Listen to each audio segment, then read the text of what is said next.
Capítulo 19. El regreso a Canaán.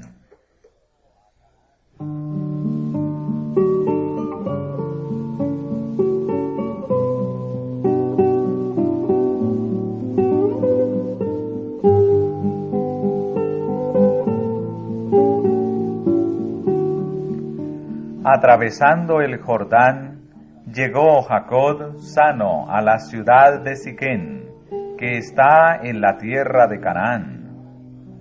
Así quedó contestada la oración que el patriarca había elevado en Betel para pedir a Dios que le ayudara a volver en paz a su propio país.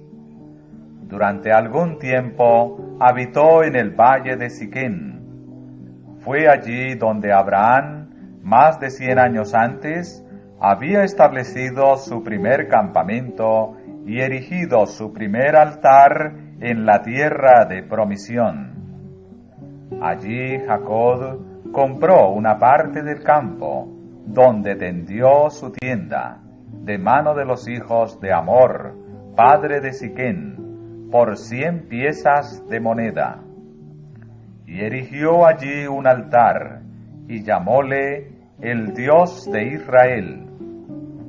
Como Abraham, Jacob erigió junto a su tienda un altar en honor a Jehová, y ante él congregaba a los miembros de su familia para el sacrificio de la mañana y de la noche.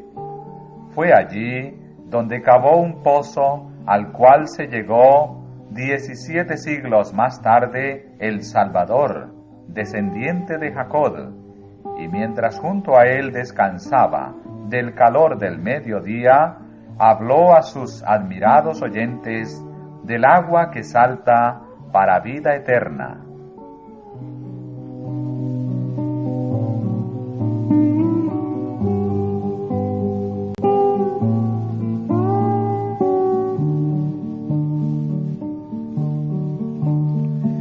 La estada de Jacob y de sus hijos en Siquén terminó en la violencia y el derramamiento de sangre. La única hija de la familia fue deshonrada y afligida. 2 hermanos de ésta se hicieron reos de asesinato. Una ciudad entera fue víctima de la matanza y la ruina, en represalia de lo que al margen de la ley hiciera un joven arrebatado. El origen de tan terribles resultados lo hallamos en el hecho de que la hija de Jacob salió a ver las hijas del país, aventurándose así a entrar en relaciones con los impíos. El que busca su placer entre los que no temen a Dios se coloca en el terreno de Satanás y provoca sus tentaciones.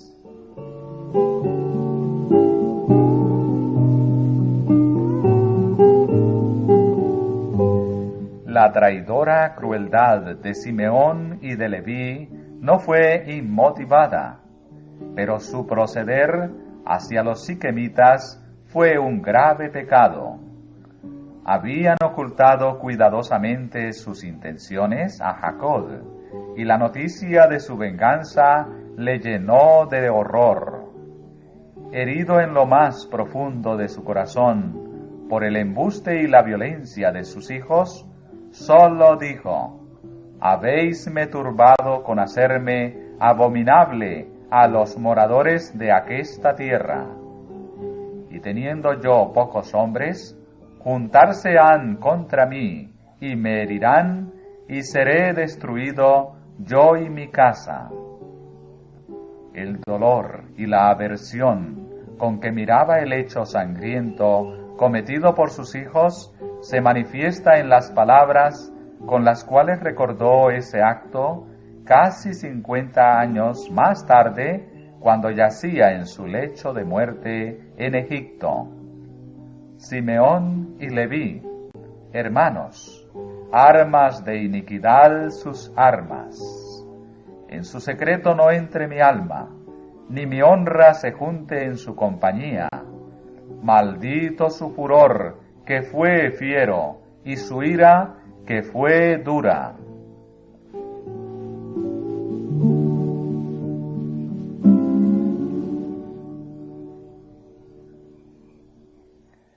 Jacob creyó que había motivo para humillarse profundamente.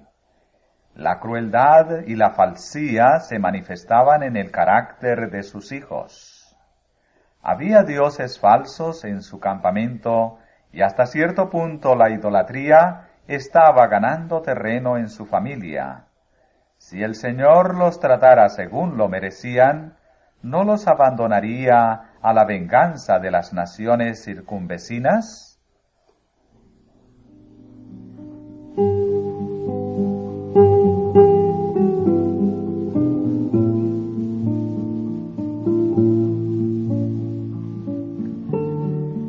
Mientras Jacob estaba oprimido por la pena, el Señor le mandó viajar hacia el sur, a Betel. El pensar en este lugar no sólo le recordó su visión de los ángeles y las promesas de la gracia divina, sino también el voto que él había hecho allí de que el Señor sería su Dios. Determinó que antes de marchar hacia ese lugar sagrado, su casa debía quedar libre de la mancha de la idolatría. Por lo tanto, recomendó a todos los que estaban en su campamento: quitad los dioses ajenos que hay entre vosotros, y limpiaos, y mudad vuestros vestidos.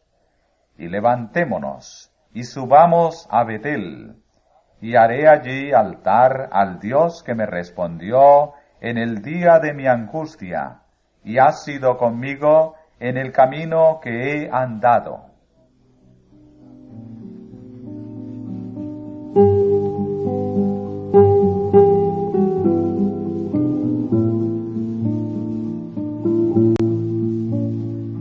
Con honda emoción, Jacob repitió la historia de su primera visita a Betel, cuando, como solitario viajero, que había dejado la tienda de su padre, huía para salvar su vida, y contó cómo el Señor le había aparecido en visión nocturna. Mientras reseñaba cuán maravillosamente Dios había procedido con él, se enterneció su propio corazón, y sus hijos también fueron conmovidos por un poder subyugador. Había tomado la medida más eficaz para prepararlos, a fin de que se unieran con él en la adoración de Dios cuando llegasen a Betel. Así dieron a Jacob todos los dioses ajenos que había en poder de ellos, y los zarcillos que estaban en sus orejas. Y Jacob los escondió debajo de una encina que estaba junto a Siquén.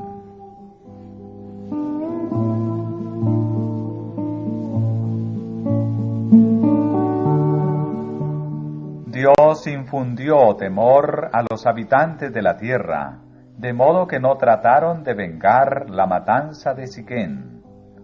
Los viajeros llegaron a Betel sin ser molestados. Allí volvió a aparecer el Señor a Jacob, y le repitió la promesa del pacto. Y Jacob erigió un título en el lugar donde había hablado con él, un título de piedra.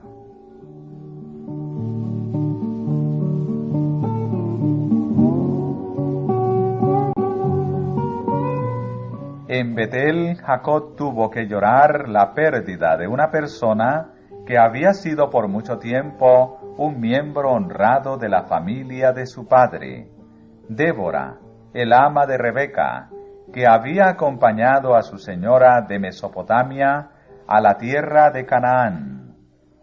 La presencia de esta anciana había sido para Jacob un precioso vínculo que le había mantenido unido a su juventud y especialmente a su madre, cuyo cariño hacia él había sido tan fuerte y tierno.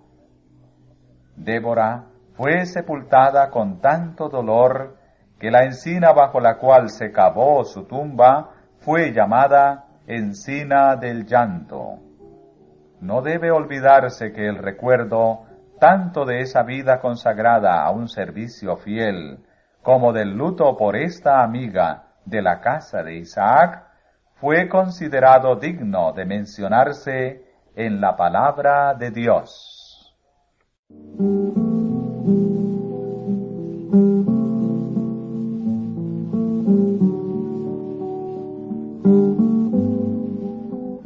Desde Betel no había más que 2 días de viaje hasta Hebrón, pero en el trayecto Jacob experimentó un gran dolor por la muerte de Raquel. Había servido por ella 2 veces 7 años, y su amor le había hecho más llevadero el trabajo. La profundidad y constancia de su cariño se manifestó más tarde, cuando Jacob estaba a punto de morir en Egipto y José fue a visitarlo. En esa ocasión, el anciano patriarca, recordando su propia vida, dijo: «Cuando yo venía de Padarán, se me murió Raquel en la tierra de Canaán, en el camino, como media legua de tierra viniendo a Efrata, y sepultéla allí en el camino de Efrata, que es Betlén». De toda la historia de su familia, durante su larga y penosa vida, sólo recordó la pérdida de Raquel.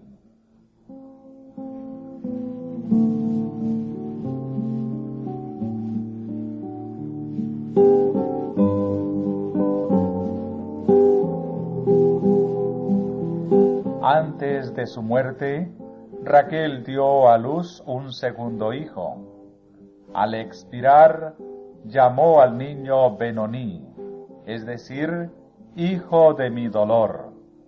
Pero su padre lo llamó Benjamín, hijo de la diestra, o mi fuerza. Raquel fue sepultada donde murió, y allí fue erigido un monumento para perpetuar su memoria.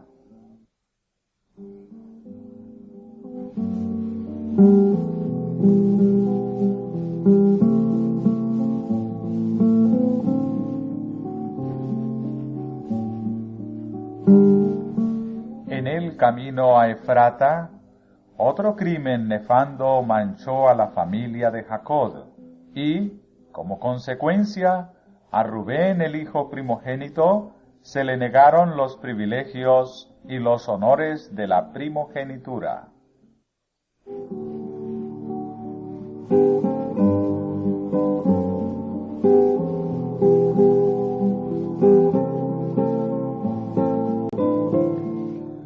Por último, llegó Jacob al fin de su viaje y vino a Isaac, su padre, a Manre, que es Hebrón, donde habitaron Abraham e Isaac. Ahí se quedó durante los últimos días de la vida de su padre. Para Isaac, débil y ciego, las amables atenciones de este hijo tanto tiempo ausente fueron un consuelo en los años de soledad y duelo.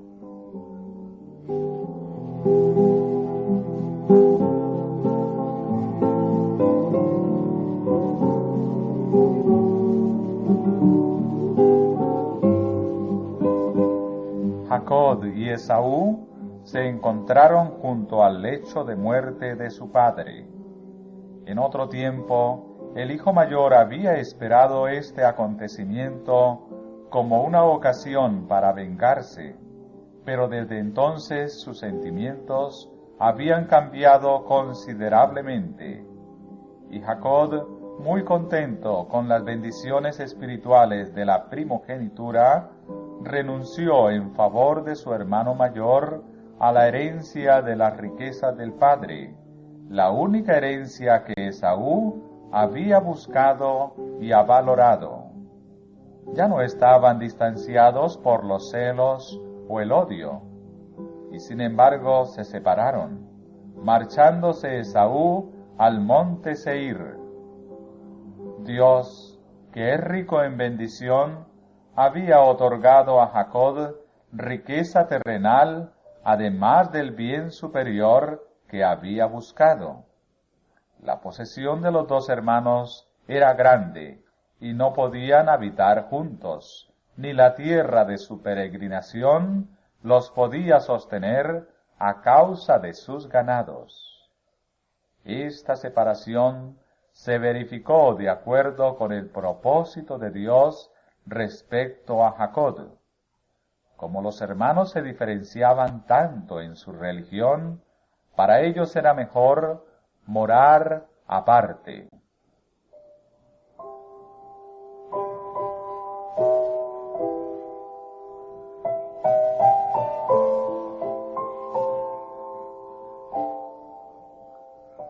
Esaú y Jacob habían sido instruidos igualmente en el conocimiento de Dios, y los dos pudieron andar según sus mandamientos y recibir su favor, pero no hicieron la misma elección. Tomaron diferentes caminos, y sus sendas se habían de apartar cada vez más una de otra.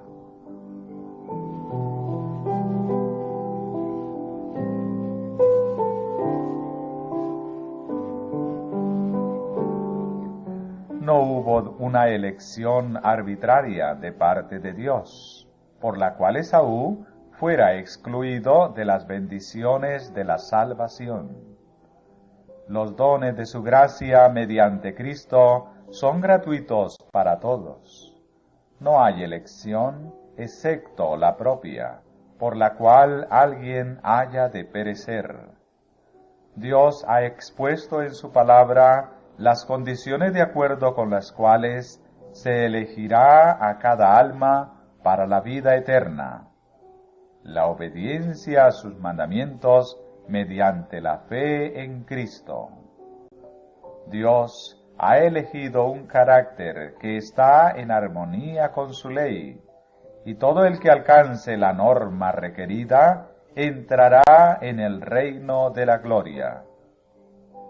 Cristo mismo dijo: el que cree en el Hijo tiene vida eterna, mas el que es incrédulo al Hijo no verá la vida. No todo el que me dice Señor, Señor, entrará en el reino de los cielos, mas el que hiciere la voluntad de mi Padre que está en los cielos. Y en el Apocalipsis declara: bienaventurados los que guardan sus mandamientos, para que su potencia sea en el árbol de la vida, y que entren por las puertas en la ciudad. En cuanto a la redención final del hombre, esta es la única elección que nos enseña la palabra de Dios.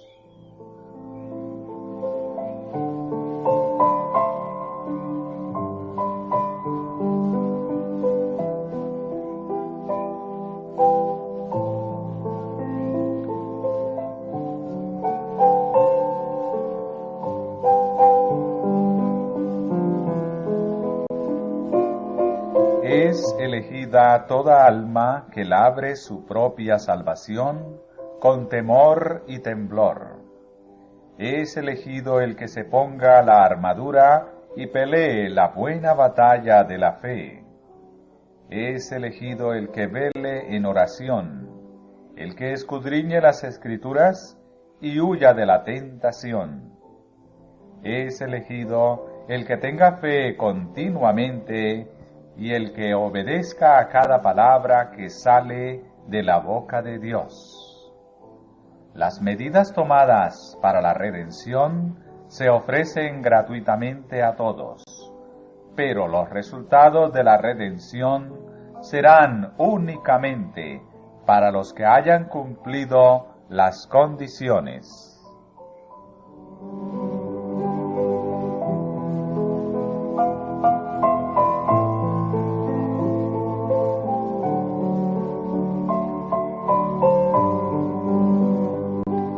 Esaú había menospreciado las bendiciones del pacto. Había preferido los bienes temporales a los espirituales y obtuvo lo que deseaba. Se separó del pueblo de Dios por su propia elección. Jacob había escogido la herencia de la fe. Había tratado de lograrla mediante la astucia, la traición y el engaño. Pero Dios permitió que su pecado produjera su corrección. Sin embargo, a través de todas las experiencias amargas de sus años posteriores, Jacob no se desvió nunca de su propósito, ni renunció a su elección. Había comprendido que, al valerse de la habilidad y la astucia humanas para conseguir la bendición, había obrado contra Dios.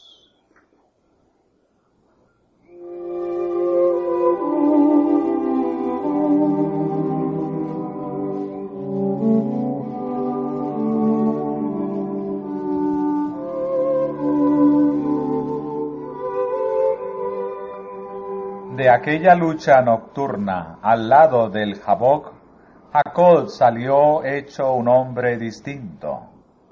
La confianza en sí mismo había desaparecido. Desde entonces en adelante ya no manifestó su astucia anterior. En vez del disimulo y el engaño, los principios de su vida fueron la sencillez y la veracidad.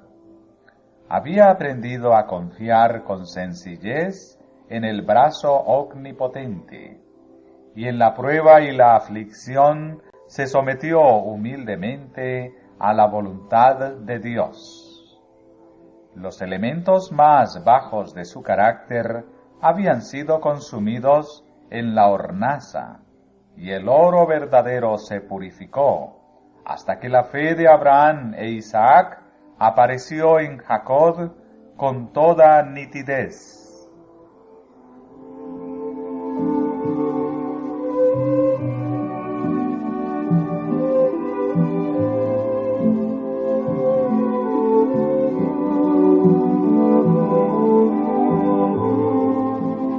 El pecado de Jacob y la serie de sucesos que había acarreado no dejaron de ejercer su influencia para el mal, y ella produjo amargo fruto en el carácter y la vida de sus hijos. Cuando estos hijos llegaron a la virilidad, cometieron graves faltas. Las consecuencias de la poligamía se revelaron en la familia. Este terrible mal tiende a secar las fuentes mismas del amor, y su influencia debilita los vínculos más sagrados. Los celos de las varias madres habían amargado la relación familiar. Los niños eran contenciosos y contrarios a la dirección, y la vida del padre fue nublada por la ansiedad y el dolor.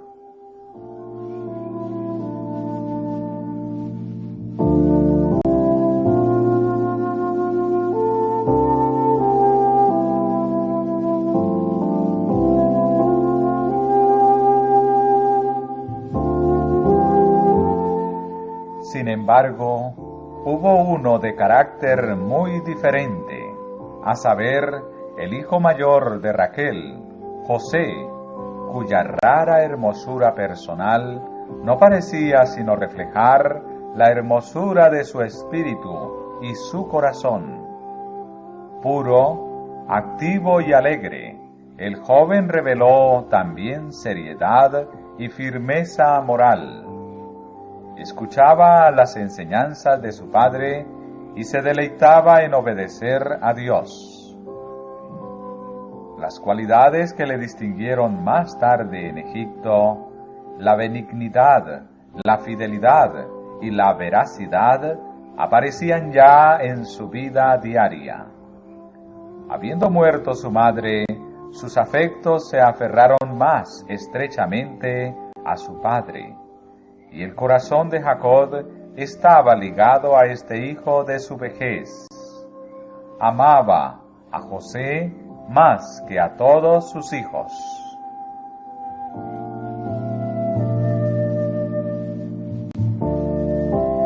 Pero hasta este cariño había de ser motivo de pena y dolor. Imprudentemente Jacob dejó ver su predilección por José, y esto motivó los celos de sus demás hijos. Al ver José la mala conducta de sus hermanos, se afligía mucho. Se atrevió a reconvenirlos suavemente, pero esto despertó tanto más el odio y el resentimiento de ellos. A José le era insufrible verlos pecar contra Dios, y expuso la situación a su padre, esperando que su autoridad los indujera a enmendarse.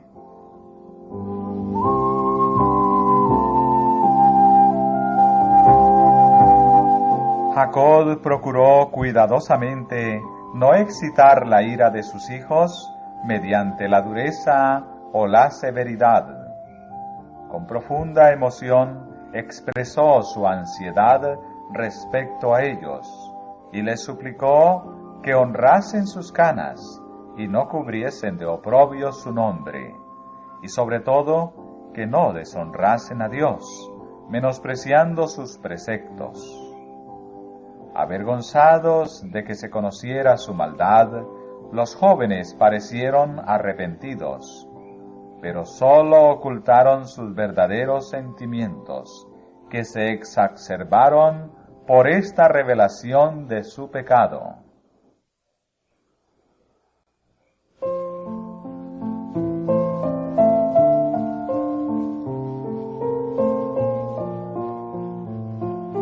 El imprudente regalo que Jacob hizo a José de una costosa túnica, como la que usaban las personas de distinción, les pareció otra prueba de parcialidad y suscitó la sospecha de que pensaba preterir a los mayores para dar la primogenitura al hijo de Raquel.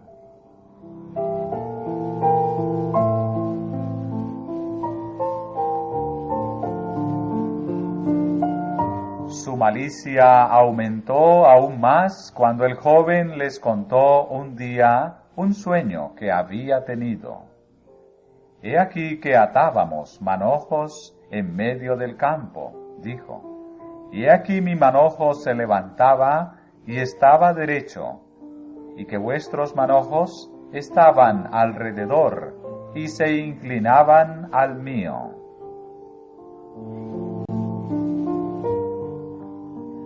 ¿Has de reinar tú sobre nosotros, o te has de enseñorear sobre nosotros? Exclamaron sus hermanos, llenos de envidiosa ira.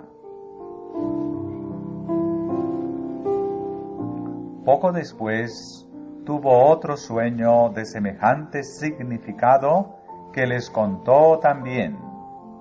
He aquí que he soñado otro sueño, y he aquí que el sol y la luna y 11 estrellas se inclinaban a mí. Este sueño se interpretó tan pronto como el primero. El padre que estaba presente le reprendió diciendo, ¿qué sueño es este que soñaste? ¿Hemos de venir yo y tu madre y tus hermanos a inclinarnos a tierra a ti? No obstante la aparente severidad de estas palabras, Jacob creyó que el Señor estaba revelando el porvenir a José.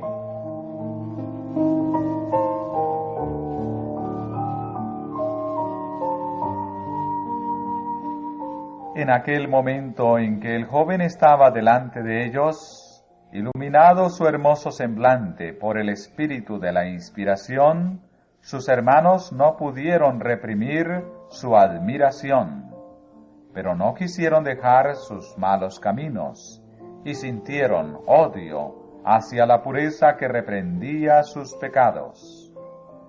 el mismo espíritu que animara a Caín se encendió en sus corazones.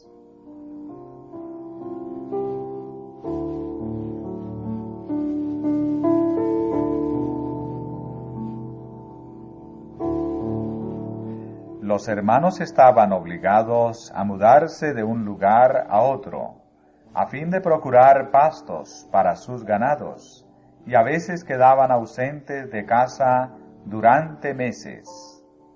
Después de los acontecimientos que se acababan de narrar, se fueron al sitio que su padre había comprado en Siquén. Pasó algún tiempo sin noticia de ellos, y el padre empezó a temer por su seguridad, a causa de la crueldad cometida antes con los siquemitas. Mandó, pues, a José a buscarlos y a traerle noticias respecto a su bienestar.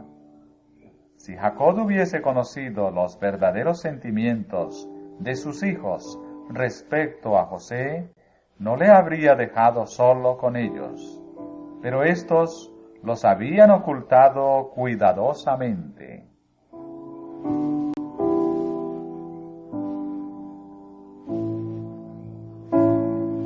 Con corazón regocijado José se despidió de su padre, y ni el anciano ni el joven soñaron lo que habría de suceder antes de que se volviesen a ver.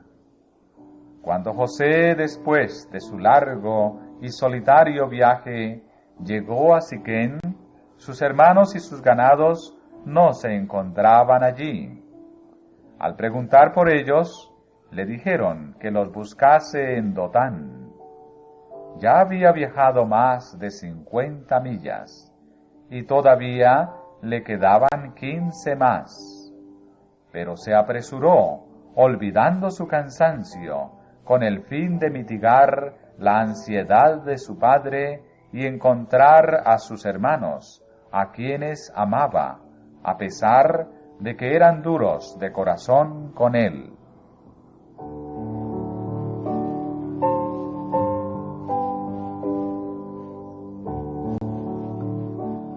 Sus hermanos le vieron acercarse, pero ni el pensar en el largo viaje que había hecho para visitarlos, ni el cansancio y el hambre que traía, ni el derecho que tenía a la hospitalidad y a su amor fraternal, aplacó la amargura de su odio. El ver su vestido, señal del cariño de su padre, los puso frenéticos. «He aquí viene el soñador», exclamaron, burlándose de él. En ese momento fueron dominados por la envidia y la venganza que habían fomentado secretamente durante tanto tiempo, y dijeron: «Ahora pues, venid, y matémoslo, y echémosle en una cisterna, y diremos: alguna mala bestia le devoró, y veremos qué serán sus sueños».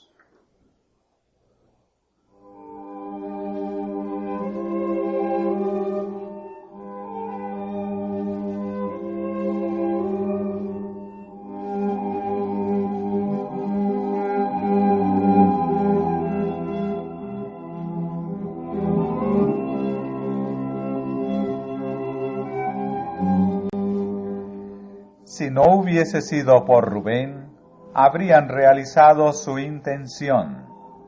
Este retrocedió ante la idea de participar en el asesinato de su hermano y propuso arrojarlo vivo a una cisterna y dejarlo allí para que muriese, con la intención secreta de librarlo y devolverlo a su padre. Después de haber persuadido a todos a que asintieran a su plan, Rubén se alejó del grupo, temiendo no poder dominar sus sentimientos y descubrir su verdadera intención.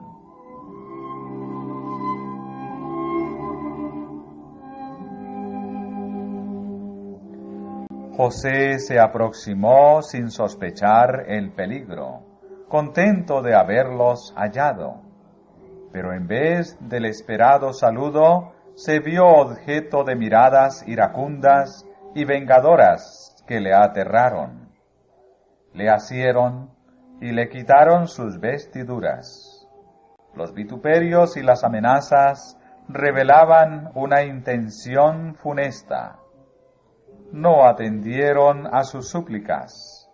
Se encontró a merced del poder de aquellos hombres encolerizados.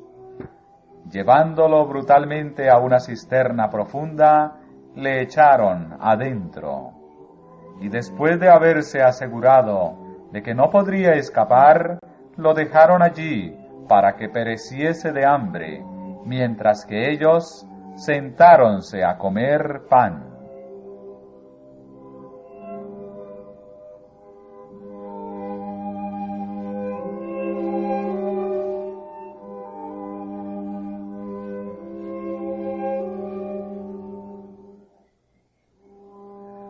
Pero algunos de ellos estaban inquietos, no sentían la satisfacción que habían esperado de su venganza.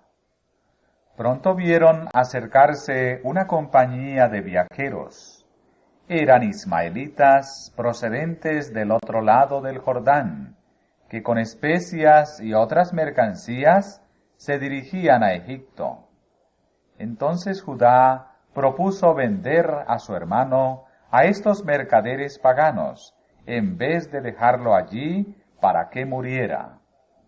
Al obrar así, le apartarían de su camino, y no se mancharían con su sangre, pues dijo Judá: nuestro hermano es nuestra carne. Todos estuvieron de acuerdo con este propósito, y sacaron pronto a José de la cisterna.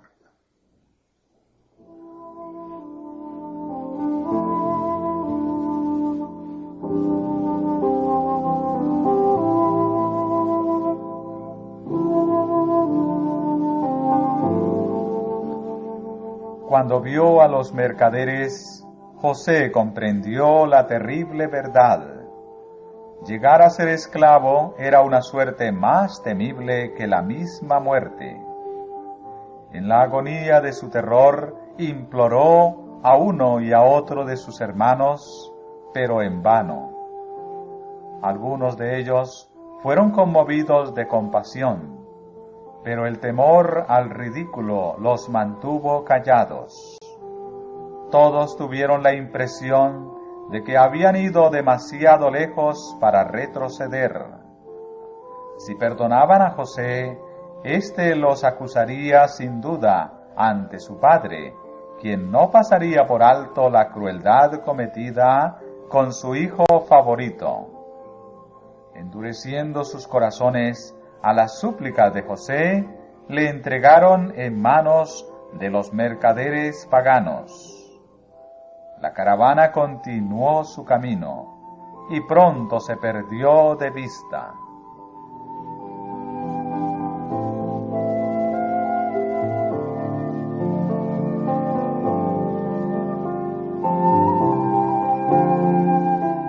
Rubén volvió a la cisterna, pero José no estaba allí. Alarmado y acusándose a sí mismo, desgarró sus vestidos y buscó a sus hermanos, exclamando: «El mozo no parece, y yo, ¿a dónde iré yo?». Cuando supo la suerte de José y que ya era imposible rescatarlo, Rubén se vio obligado a unirse con los demás en la tentativa de ocultar su culpa. Después de matar un cabrito, tiñeron con su sangre la ropa de José y la llevaron a su padre, diciéndole que la habían encontrado en el campo y que temían que fuese de su hermano. «Reconoce ahora», dijeron, «si es o no la ropa de tu hijo».